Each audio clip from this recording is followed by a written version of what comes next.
Hello and welcome back to another episode of Hollywood Wargaming. Today we are returning to our bolt-action unit guide and finishing off our indirect fire weapons with the Heavy Mortar, a weapon that isn't extremely common in the game, as not very many factions have access to running a Heavy Mortar in that mortar category in the Reinforced Platoon, and those that do often don't even have a model to represent it. However, the Heavy Mortar is a very viable weapon in bolt-action, one that is basically a simple upgrade over the Medium Mortar, increasing that 2-inch high explosive profile to 3 inches. So a lot of my opinions on the Heavy Mortar are going to be very relative to the Medium Mortar, and if you haven't seen that video, go ahead and check it out, as I don't want to get too repetitive and repeat the rules for indirect fire on each of these videos. But at 65 points when run as regular, the Heavy Mortar is going to give you a 4-man weapon crew who can also take a spotter for 10 points. Now, much like the Medium Mortar, there is a viable strategy to run this as inexperienced, as again, that longer range and indirect fire ability is going to negate some of the major drawbacks of being inexperienced, and at 46 points for inexperienced on the Heavy Mortar, you are going to be saving a pretty significant amount of points.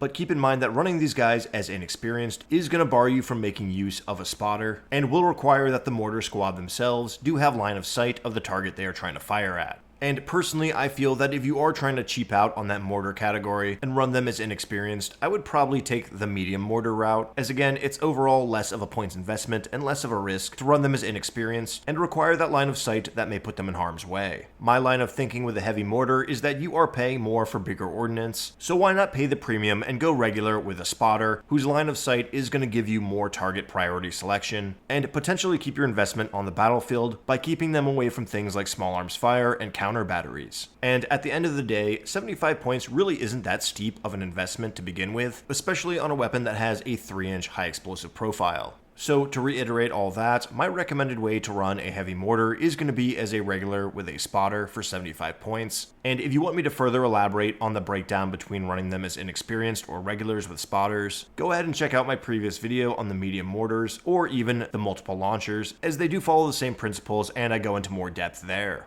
But after that, we are going to see that this weapon is going to have the fixed keyword, which will allow you to pivot on an advance order and move 12 inches on a run order, something that does seem to be a bit disputed in the community, as I do see a lot of people saying that the Heavy Mortar moves only 6 inches, but in the Bolt Action 2nd edition rulebook, it does say that that 6-inch reduction is something that comes into play with artillery pieces, while the Heavy Mortar itself is technically an infantry support weapon. So based on my research, I am concluding that it is a 12-inch movement. However, if there's an errata that I'm missing, please point it out in the comment section down below. It's really not the most crucial difference, as this is going to be a very sediment weapon if you're playing it properly, though that 12 inches is obviously going to be more advantageous should you have to relocate. But getting into the stat line itself, we are going to see that the Heavy Mortar has a minimum range of 12 inches, much like every other mortar variant, which of course means you're not going to be able to fire at units within 12 inches of this target with the mortar. Meanwhile, your maximum range is going to be 72 inches, which equates to 6 feet or the long end of the table, meaning this weapon is going to have a very impressive threat range, and your opponent is going to have to rely on line of sight blockers between them or the spotter if they wish to not become targets of this weapon.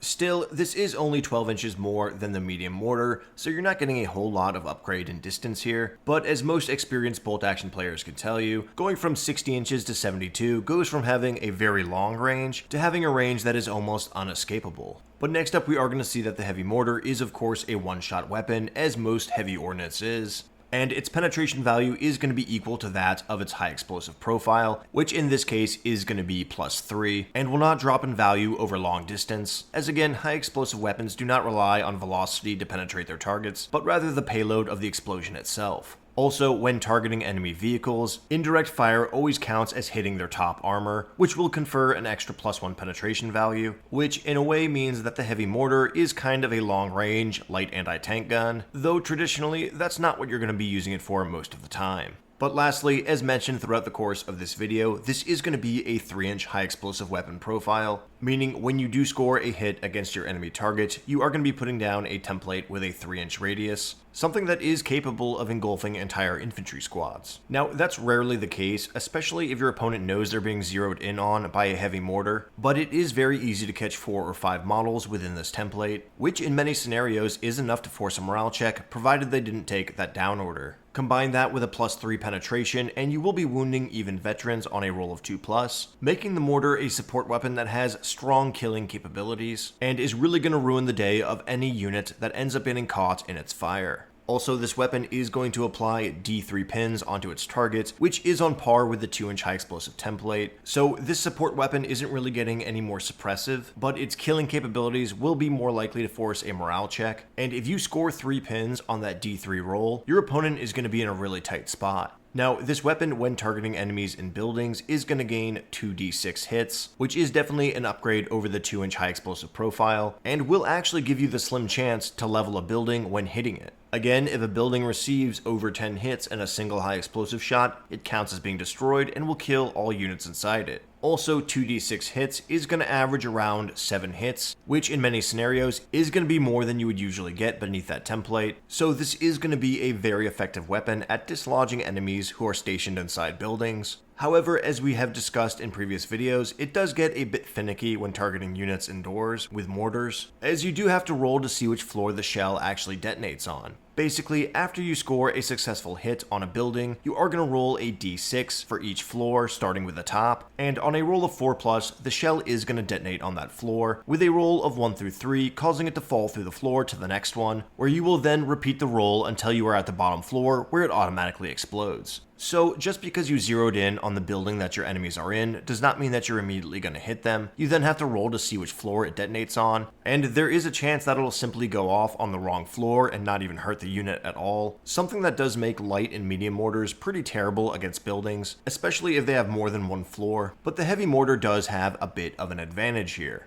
as even if your shell does go off on the wrong floor and doesn't directly hit your enemy targets, you still get to roll for hits, and there is a chance that you will bring down the whole building entirely, which will of course kill all enemy units inside it. Still, the heavy mortar isn't quite as good against buildings as say something like a medium howitzer would be, simply due to how indirect fire interacts with buildings and crashing through the floors. But that is going to wrap up all of the stats on the heavy mortar, and as you can tell, it really is just a simple upgrade over the medium mortar. You're just paying a little bit extra to take that 2-inch high explosive profile all the way up to 3 inches, which is honestly a pretty big leap in lethality for just 15 points. And because of that, most people I know who have the option to run a heavy mortar do so over a medium mortar every chance they get. Now, it is more expensive of an investment, and let's be honest, with indirect fire, mortars don't always score hits throughout the course of a match. In fact, I've played many matches where mortars don't score hits at all, but the more astute players out there will point out that just because your mortar does not hit an enemy and do damage on them does not mean that it isn't having any impact on the battlefield. Mortars in bolt action, much like real life, are very much a tool as much as they are a weapon, arguably even more so than something like a rifle, as they really are meant to dislodge your enemies from entrenchments and run them out of favorable positions. And here's where an argument in favor of the medium mortar comes into play. If your enemy is playing around your indirect fire and staying on the move, why pay the extra 15 points for the bigger explosion that's never going to come into play? That being said, there is a chance that your opponent is going to be less likely to try and call your bluff with a mortar zeroing in on them if that mortar is going to be 3-inch high explosive instead of just 2-inch. And if you are bringing a mortar for counter battery purposes, i.e. shelling out your opponent's artillery or anti-tank guns, it could definitely be worth spending those extra points to cement the kill. So at the end of the day, overall, the heavy mortar is a bit of a more risk-reward than just taking a medium mortar, as it is more expensive and you're not guaranteed to get a hit throughout the course of a match. But when you do hit, it's going to be quite the fireworks show. And overall, I gotta say, I think the reward of upgrading to that 3-inch high explosive profile does outweigh the risk of that 15 extra points investment. So if your faction does have the option for it, I would definitely recommend picking up a heavy mortar team, especially if you feel like you're the kind of player who has really hot dice when it comes to crack shot rolls like an indirect fire hit. But let me know what you guys think in the comment section down below. Do you go with heavy mortar over medium mortar every chance you get? Or does it kind of depend on the rest of your list? And let me know what the best play you've ever had with a heavy mortar was. As always, if you enjoyed this bolt action unit guide, go ahead and leave a like, consider subscribing to the channel and turning on notifications. And as always, until next time, take care.